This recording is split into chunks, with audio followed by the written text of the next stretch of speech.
going to record the meeting so that Barry and the others can listen to it afterwards, and that you all will have it for reference as well if you want to revisit it. It's going to be a lot of information that I throw at you. I apologize in advance for that, but I think it's important that we all sort of, just as we're about to embark on the course development process, that we all are on the same page and expectations are clearly set.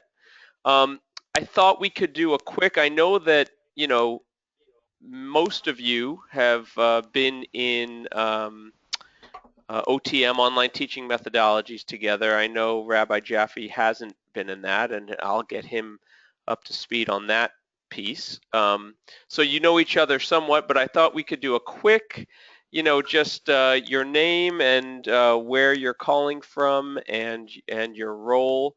So Boaz, if you're there and can unmute yourself and introduce yourself. Yes. Great. I'm here. My name is Boaz Avraham Katz. I am the Upper School Division Head of B'nai Shalom Day School in Greensboro, North Carolina. Great. Excellent. And the teacher too. Great. And I actually met Boaz down in North Carolina not too long ago when we were at a conference around online learning and other issues down there for private schools. So it's great to have you. Okay, Chaim. Okay, I had to unmute myself, sorry. Great. Chaim Reithman, I'm from Denver Academy of Torah. I'm the administrator, tech coordinator, a little bit of everything over here at the school. Excellent. And David? Hi, everyone. I am with Gann Academy. I've been a Gemara teacher, dean, and mashgiach ruchani, spiritual advisor at the school for 12 years. Right now, I'm working with them in a consulting capacity. Great. Thank you. That's in Boston. Yeah. Excellent. And David and I are old friends and go back a long way, so it's so nice to be working with you, Dave. And I think that's it for the sort of course developer subject matter experts who are on the call. Ariel, have you joined us yet? I guess I just phoned her and sent an email. I don't see any response to either, so okay. She's not here yet. So Lisa, I thought maybe you would want to introduce yourself again. I know you've talked to everybody, but if there's any sort of introductions you wanted to provide, that'd be great. Yeah, sure. I'm delighted to have you all here. I wanted you to know that I've had a long and very exciting and fulfilling career in Jewish education, and I'm really happy to be having this opportunity to do something new and exciting after many years teaching in a day school and working on various day school initiatives. The last thing that I worked on was the Tal Hebrew and Heritage curriculum for the past 6 years, and I just found myself moving from elementary school right back to high school. I was a middle school teacher for 30 years, so it sort of bridged the gap between those two, and this is a very exciting place to be. Great. I hope you'll feel the same way. Great. Yes, and it's just been such a pleasure to work with Lisa, and the more you work with her, I'm sure you will find the same. She is been a really great partner. I'm John Englander. I am the Associate Dean of Humanities at the Virtual High School, and the Virtual High School is the sort of grantee from a generous grant from the Avi-Hai Foundation to get the online Judaic Studies Consortium up and running. So our first order of business last year was to hire Lisa as the program director and she, I guess like you, Chaim, she wears lots of hats and does lots of different things for us, from recruiting to consulting on curriculum, and she has so many skills that do deal with all the aspects of the OJSC.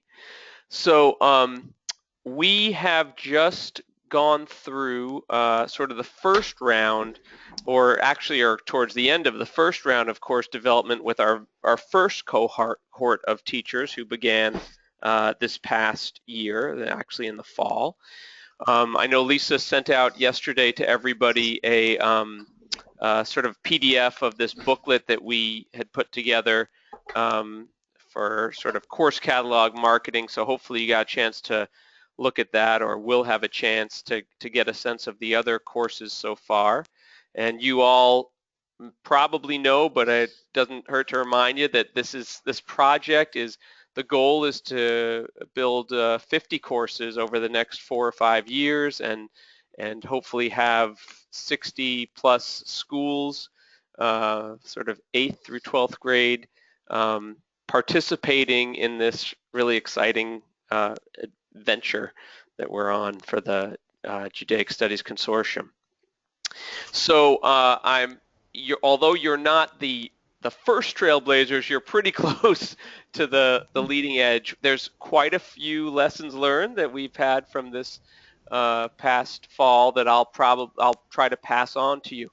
One of the biggest ones is that we didn't actually do this with the first cohort, which is to sort of have a meeting just before, a live meeting like this, just before we started the course development training, to really lay it out and set expectations. So that's the main goal for this meeting, is that you all leave with a really clear sense of what's expected of you and how this course development process is going to unfold. And with that, I want to sort of give you this sneak peek at the training itself and the tools, and some examples of what these past students have done, participants have done. I sort of look at it as, think of it as like a movie trailer. So you're coming in here, I'm going to throw a lot of stuff at you, and you're going to hopefully leave with a really good sense of the overall picture. But I urge you not to try to get stuck too much in the details, because they'll all be clear, and there's a lot to this process. So it's a movie trailer that's going to make you want to go to the movie, I think, exactly. Right? There you go. I hope so.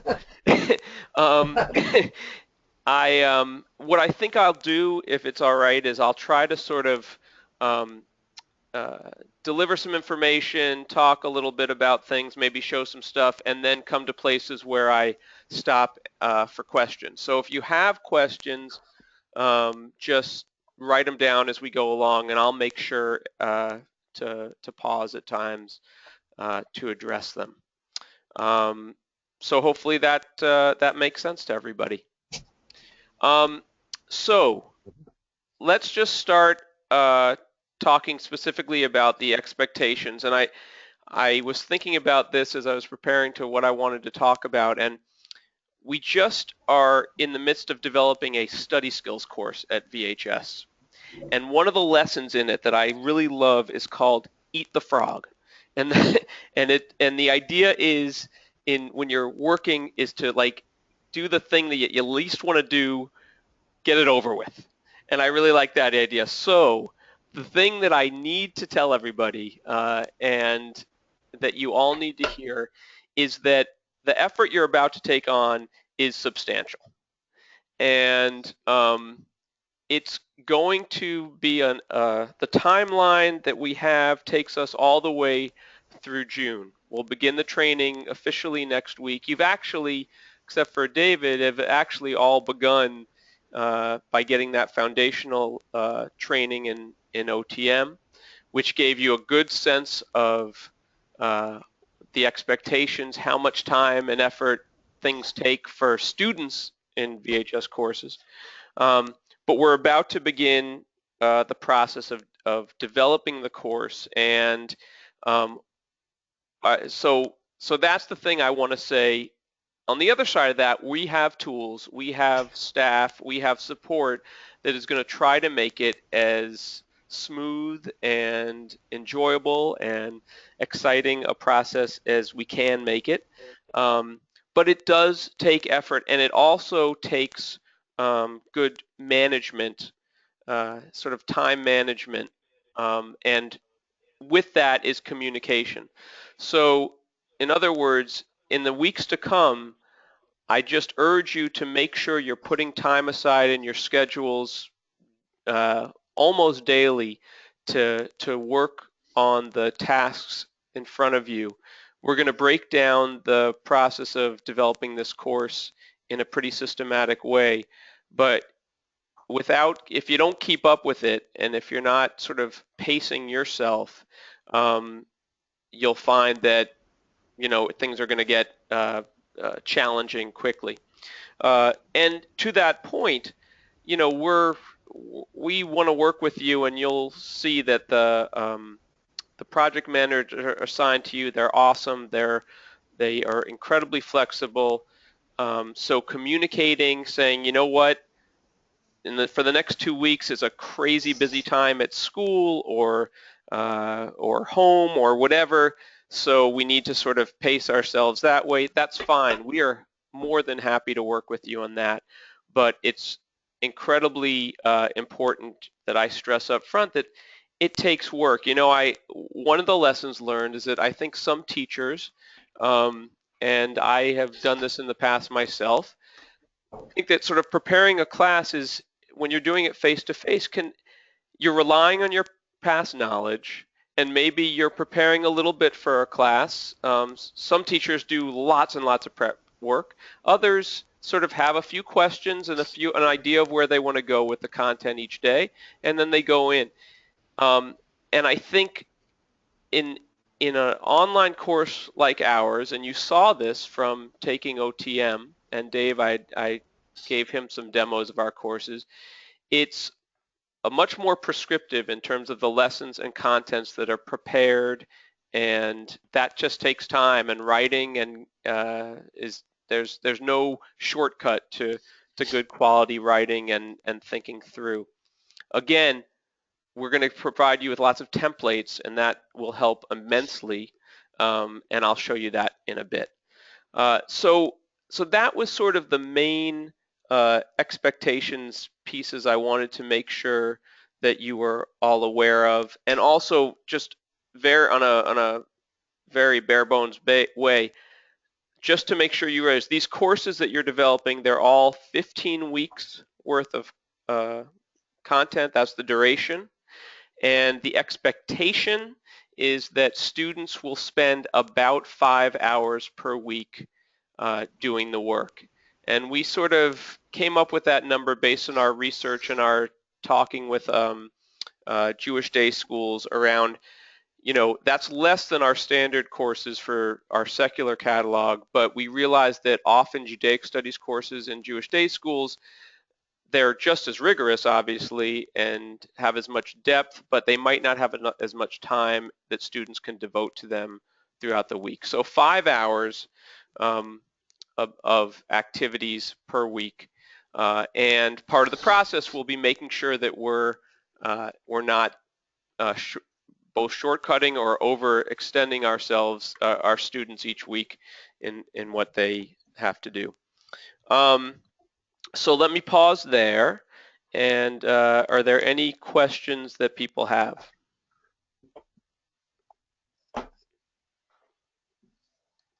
Yeah, good to get the expectations up front. Yeah, great, thank you. Okay, so the first point I just want to make very quickly is around the role of the VHS project manager, who is already been assigned to work with you throughout the entire course development process. So we have on staff curriculum coordinators who have lots of experience working with subject matter experts like yourselves, and you'll be meeting them next week as first part of your training. It'll be one of the things that you do next week is to connect with them, and they are going to project manage this course development process for you. So in other words, they'll have all the tasks laid out. They'll work with you with timeline. They understand instructional design in the OJSC sort of delivery model perfectly, so they'll be able to talk to you about how to maybe translate some of the ideas you have for content and activities into activities that work online. They will be setting up times to talk with you at certain points in the process, probably once a week, maybe once every 2 weeks at certain parts of the process, so that you can have a phone conversation, talk through issues, and make sure everything's on task. The other role they have is to ultimately actually build the course in Brightspace. Brightspace is the learning management system that we use. That's what you were in OTM. That's what your course will be created in. So this is another sort of expectation, and hopefully, so that you can be relieved on this. You are not expected to have the technical knowledge around the course development process. You're here to provide the content and expertise. We will be the ones who actually technically build the course, create all the grade items, create all the discussions, create the lessons. So I just wanted you to rest assured on that. Any questions on that? Great. Okay. So I'm going to jump now into the training, how it works, and what the schedule is. And I'm going to jump into, okay, hopefully what you're seeing on your screens now is the first lesson from our course development training, which you'll all have access to starting Monday. What I'm actually showing you the one that we previously had this past year. The training is divided into 3 different modules. In the first module is a 2-week training where we will be online together just as you were in OTM for 2 weeks, and there will be a bunch of activities and information for you to go through during those 2 weeks. There'll be a couple discussions, not as many as in OTM, because this is really more about you guys getting the work done and beginning to work on your own with some input from each other, but mainly on your own and with us, the facilitators, and your instructional design partners. So in the first module, we're going to give a fairly brief explanation of our approach, which to course design. We'll talk about a sort of modified, simplified version of understanding by design, which is the principle that we sort of adhere to, a backwards design approach, if you're familiar with it. If not, you will be. And that approach starts from trying to figure out what the essential questions are and learning objectives that you have for the entire course, and building sort of the scope and sequence up front to make sure that all of the weeks and all of the units that we're developing in these courses are all in line with, aligned with the overarching essential questions and learning objectives. And then each week there will be learning objectives and essential questions. So in the first module, and in each of these modules, we're going to teach you and train you on this. We're going to have you do some sample practice activities. So, for example, you'll create some essential questions. You'll create, in the scope and sequence, you'll try to create 1 week's worth of learning objectives, just to sort of go through the process within a cohort and training. And then after those 2 weeks, you'll stop from the training module, and you'll actually go and complete those tasks that you were just taught how to do. You will create the full scope and sequence with all the essential questions and learning objectives. And so there'll be a period for that. And then you'll come back, and I'll show you the schedule in a moment how it's going to work. But after 3 weeks, you'll come back, and then you get taught the next phase, which is really taking each of those weeks and what you want to do and creating what we call our storyboard, which is a list of lessons. I'm going to show you all this in a moment. You'll create the storyboard for the entire course, and then from the storyboard, you'll create the lessons. And you'll create the lessons in a tool that we call Redbooth. It's a very basic text-based lessons. We'll provide the templates for the lessons. You fill in the content. And that piece, so the Module 2 training part is also another about 2 weeks. And then you'll go off for about 14 weeks. And that's the heart of really developing the storyboard, developing the lessons. The third module is an important one, but it doesn't really come until after the full course has been created.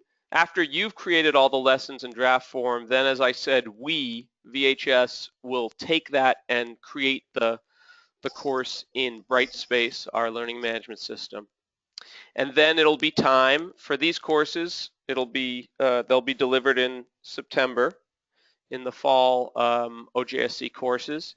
And at that time, there will be another short module before you start teaching. And I know most of you are teaching. Dave might not be teaching. He might just be, he's probably just developing the course. But it'll be a module to talk about, okay, let's look at the course the first time it runs through. Let's, we made our best guesses to make it a great course, but as you know, as educators, it doesn't always, every activity lesson doesn't always work the way you want it to. So that first time through, it's let's look at what tweaks and what improvements and revisions we can make at that point. So it's that module is important. We've learned from many years of experience in our secular catalog and delivery that it's really important to the first time through make sure that you're keeping tabs on how things are going. So when I'm going to go back to the agenda here. This is going to be in the course next week, but I just wanted to lay out the schedule that Lisa and I came up with that takes into account this spring schedule. So that first module, 2 weeks, that begins Monday, will end January 25th. There'll be some activities, deliverables that you all need to get done in that time. I imagine it'll take, think about 8 to 10 hours a week of work. And then that 8 to 10 hours a week theoretically needs to continue after the module is complete and when you're completing the tasks that we taught in that module. And then we come back February 16th. Hopefully everyone's got their scope and sequence fully fleshed out. And we'll train you on the next phase, developing the storyboard and the lessons. That will last from the 16th to the 26th of February. And then, like I said, it's the big chunk of time to go and, as we said, it's probably around, 10 or less, but, 8 to 10 hours a week of work on average to get the courses done. And then, as I said, that third module will happen it's a couple days in September and some simple things as you're sort of accounting inventory as you teach the course. Any questions? I'm going to pause here. John, is one of these training sessions meet? Is it this time every week, or we're going to do a doodle? How are we going to? No, so it's the training is going to be done the same way it was done in OTM, which is totally asynchronous, and okay. which means you're going to go on, starting Monday, it'll be open, so to speak, and Okay. you'll be pacing yourself. You'll see, and I'll show you each week. I'm going to go to the table of contents for the training.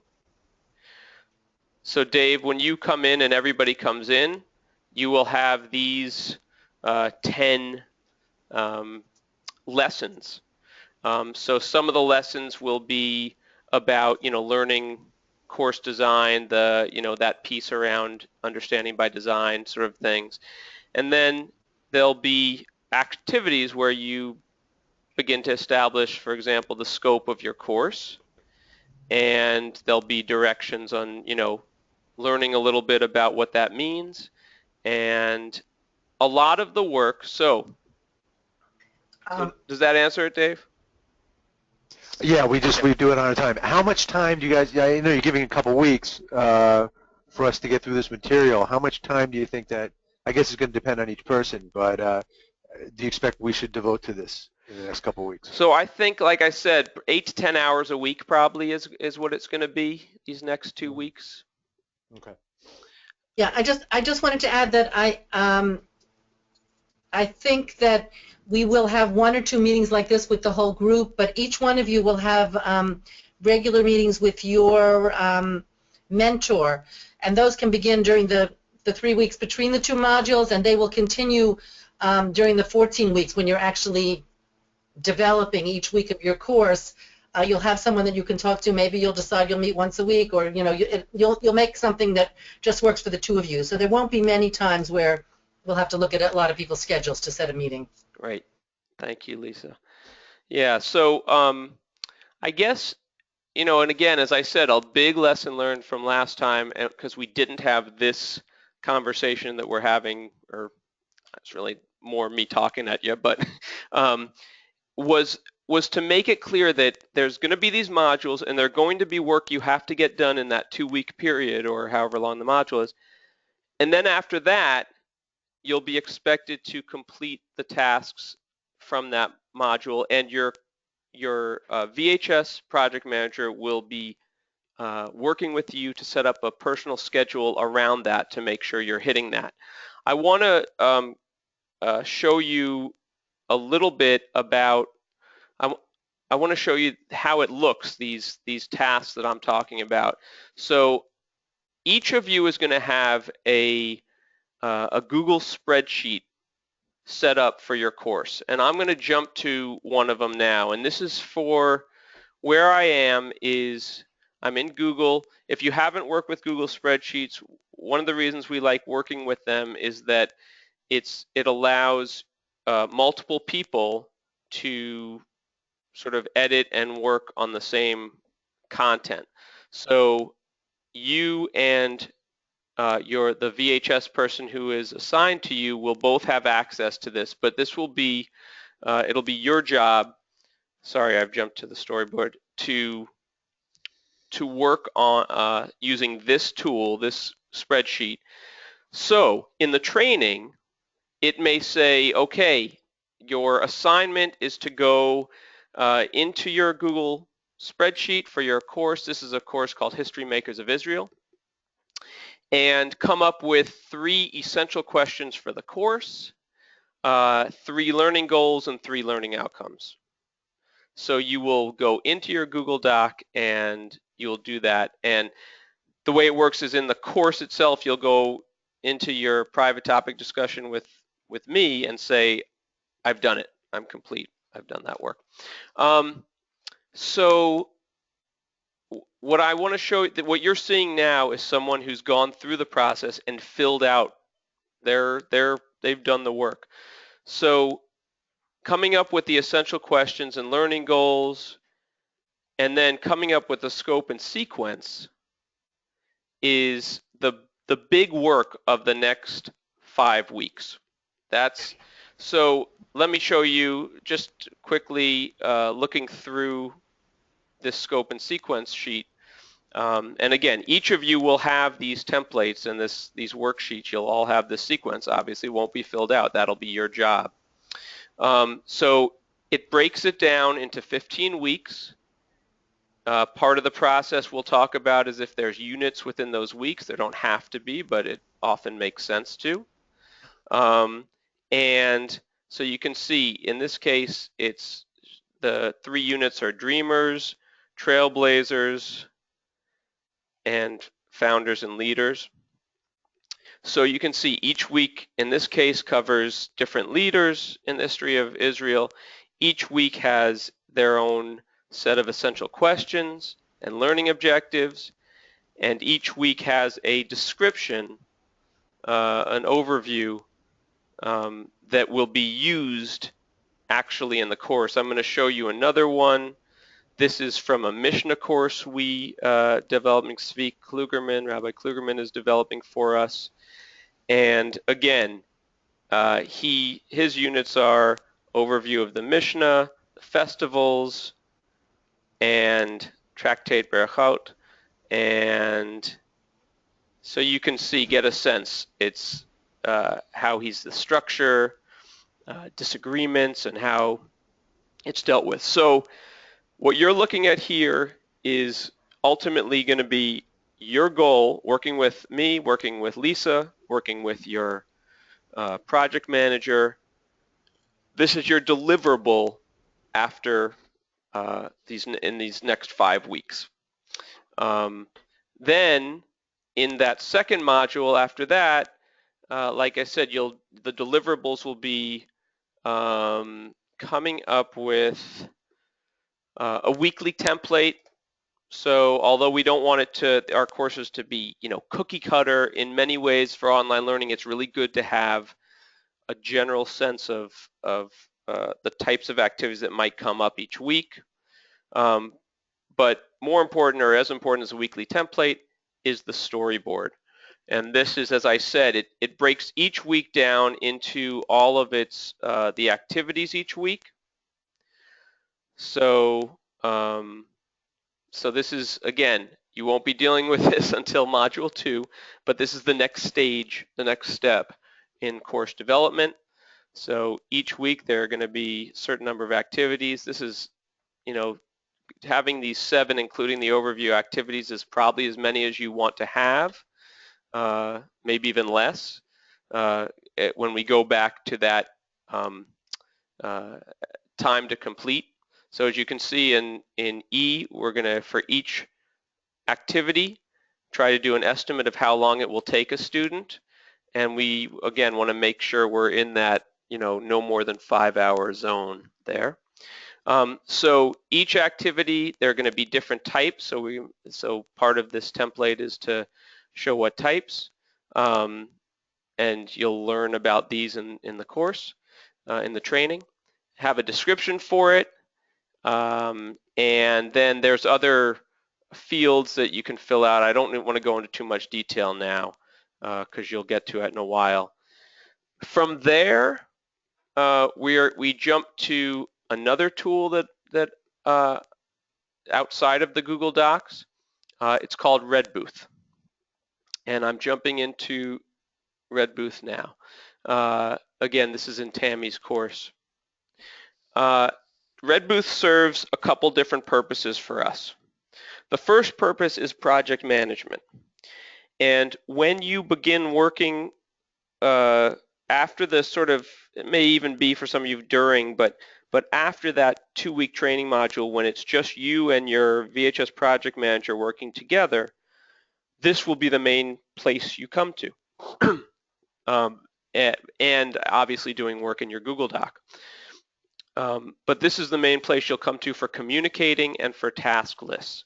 So what you're seeing here is completed tasks already on the different phases. So in the analysis and design phase, there were specific tasks that needed to be done. In the storyboard phase, it was broken down by different weeks, and you can see they've done a lot of the work. And then the lesson development phase is still sort of being worked on, but there's been quite a few that have been done. So there's this piece, excuse me.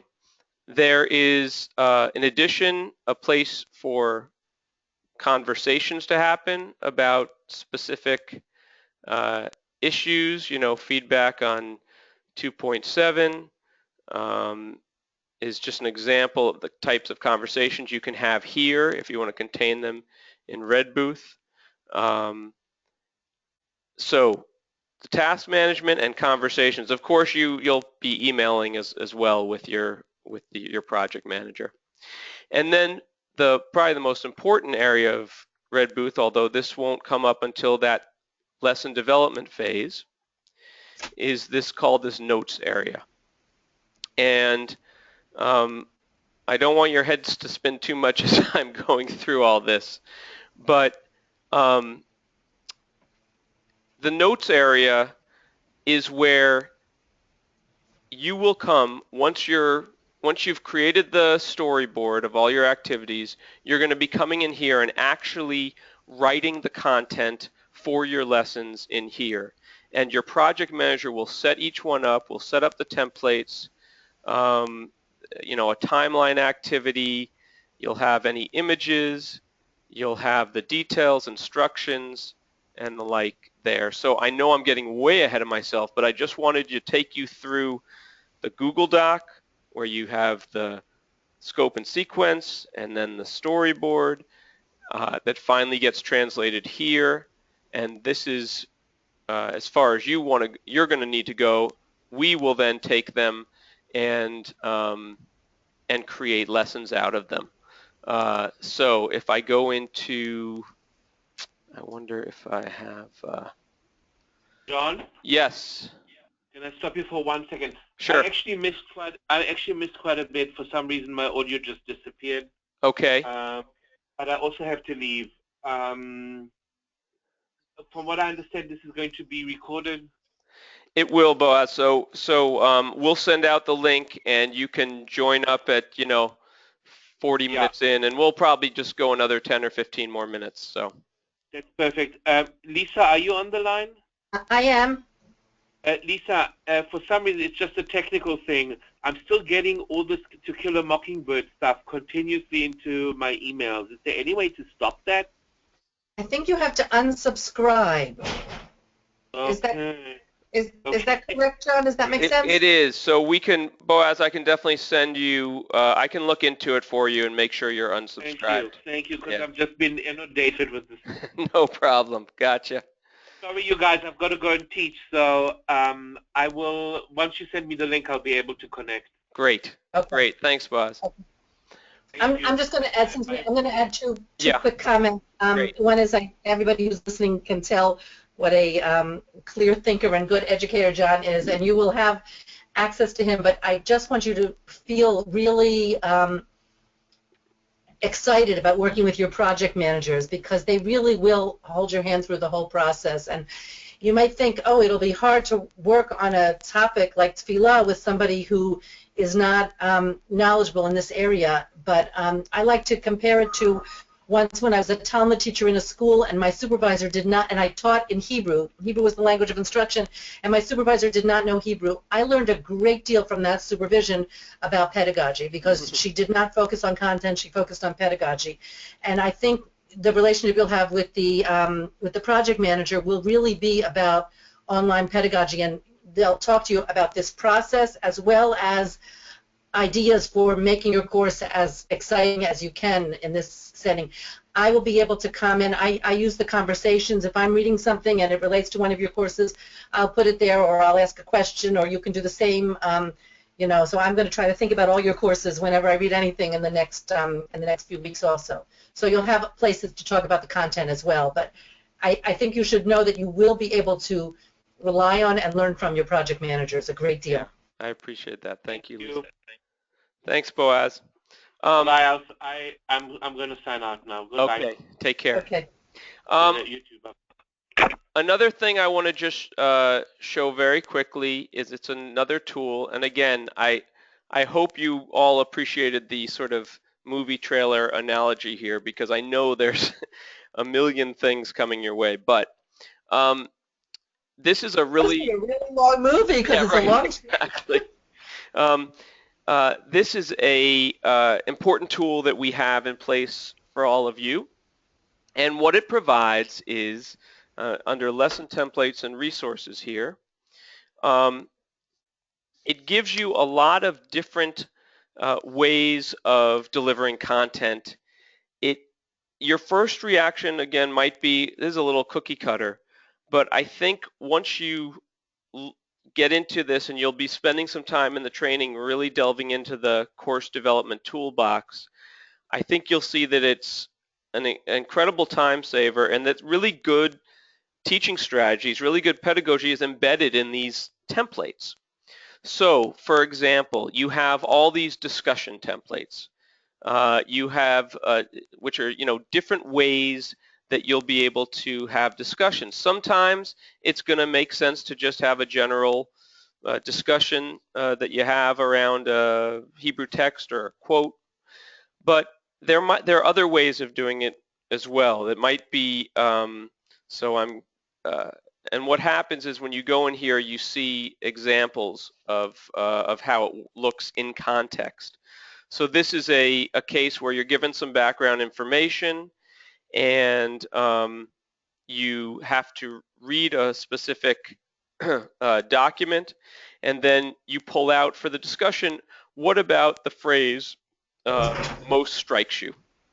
What does it say about who belongs? So I'm sure as educators you realize that there's certain ways to get students to focus and to jump into conversations in different ways that might lead to real deep, rich discussions. Barometer activity is another example where if you have a statement that is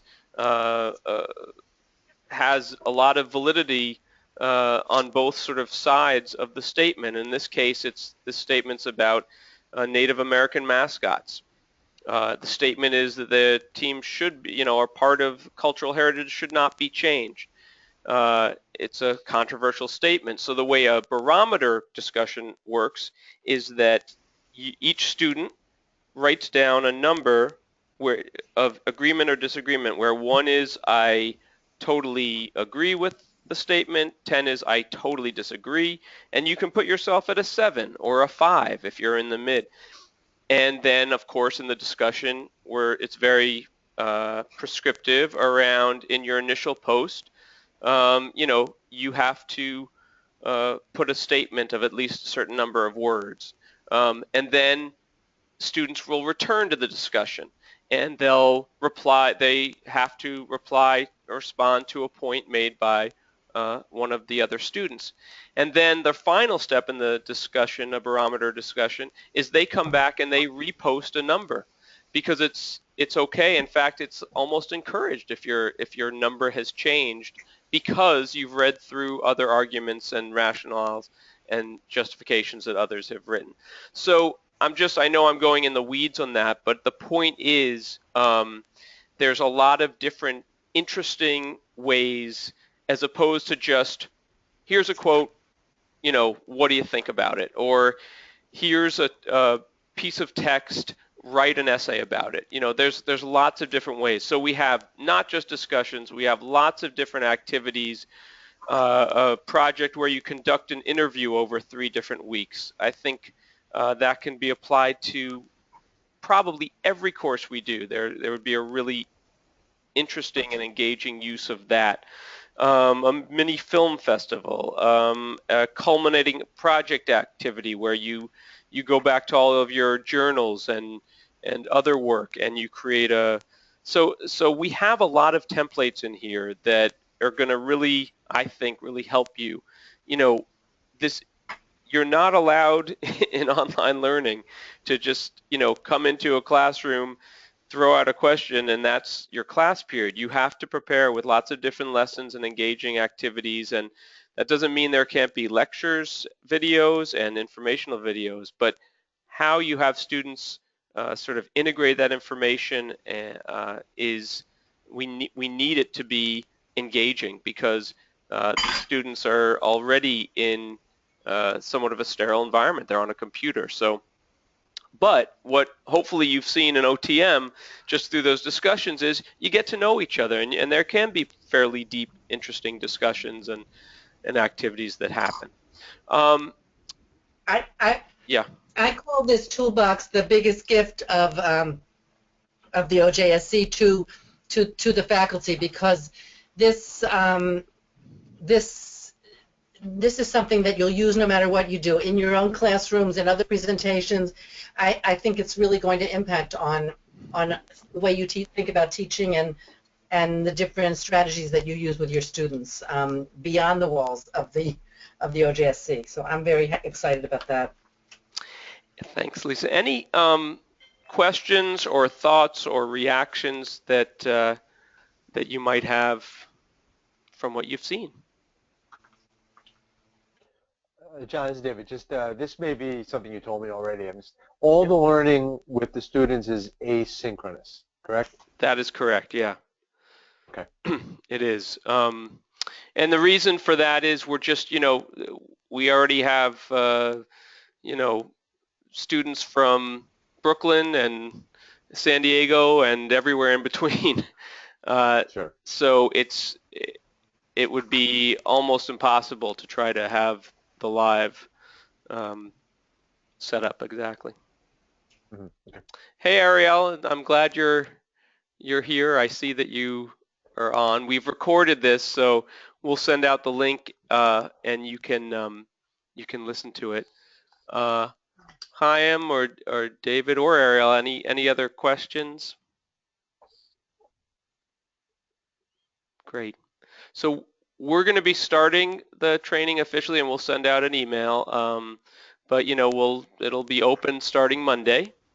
And like I said, the first two weeks, try to put aside 8 to 10 hours a week to get the work done. And I think and hope that you'll find it a really interesting process. I know that it's been both really challenging but really rewarding for a lot of teachers who are doing it right now. And to see the work come to fruition is just, to me, the most exciting part. And have it down, really good process, really good lessons for students moving forward is to me what it's all about. Why I do this. We do have one assignment for you, which is to draft a course description and bio. We're actually trying to come up now, or send to the printer within the next few weeks, the next iteration of that booklet that you saw. So we want to include all of your course descriptions and short bios and an image. So, I should write that. I'm going to write description and bio and photo. That's important. So if you can look at the PDF that Lisa sent, you'll see for the courses that have one teacher and a description, that's about what you should shoot for in terms of length and style and types of information we're looking for. Do your best. We will do some copy editing. And if you could get that to us by when, Lisa? I would say by next Friday at the latest. By next Friday at the latest, please. Yeah. So I wanted to say earlier, so I'd really have it by next Friday, but I'm next Friday. Yeah, at the latest. And by the way, we realize that some people's ideas, course concepts are fully developed, while others are still very much in the conceptual phase. Just do the best that you can to give a general description of what's coming, and we'll be putting on the website as well, but and so we'll be able to change it and tweak it there over time. But we do need something for recruitment and marketing this spring. So if you can send that description, bio, and photo, headshot, photo to Lisa, please, that would be great. If you have the photos and it's easy for you to do the photos and the bios, and you want to do that first, that would be, we can use that and then save a place for the description, which I know will take you longer. Right. But again, I hopefully, it's just a paragraph or two. It hopefully won't take more than a half hour or so. So Yeah, you'll see. I mean, the amount of space on that PDF will show you, kind of the length. It's Yeah. not long. Bio also shouldn't be long. Yeah. Great. So any final questions before we end the call? John, where's that schedule you showed us at You one know what? point? I will. It's I had just shown it down here. I will Oh, right. copy it, or Lisa maybe can just send it off. Oh, yeah. Yeah, great. Yeah, that'd be great. Yeah, Thanks. good. Is it in the course already, John, like this? In a It's not there yet, okay. so I'll send it out. Okay, I Yeah. think I have it. Great. Great. Well, thank you again. I hope this got you more excited than nervous hearing about what's ahead. It really is a fun and exciting process, and the one thing I can tell you with 100% confidence from definitely the OJSC teachers, but so many others who've worked with us, is that almost to a person, it's really been a great professional development opportunity and a way to sort of really inform classroom teaching more than you thought it would. Yeah, we just in a meeting today, someone was saying how a teacher called who had created a course for us last year and said they just totally changed the way they taught in their classroom. So that's hopefully going to be part of the excitement and product and process together. So great. So thank you, everyone. I appreciate the time, and have a wonderful rest of your week, and I'll see you online starting Monday. All right. Thanks a lot, John. Thanks, Lisa. Sure. Thank you. Okay. Bye-bye, all. Bye.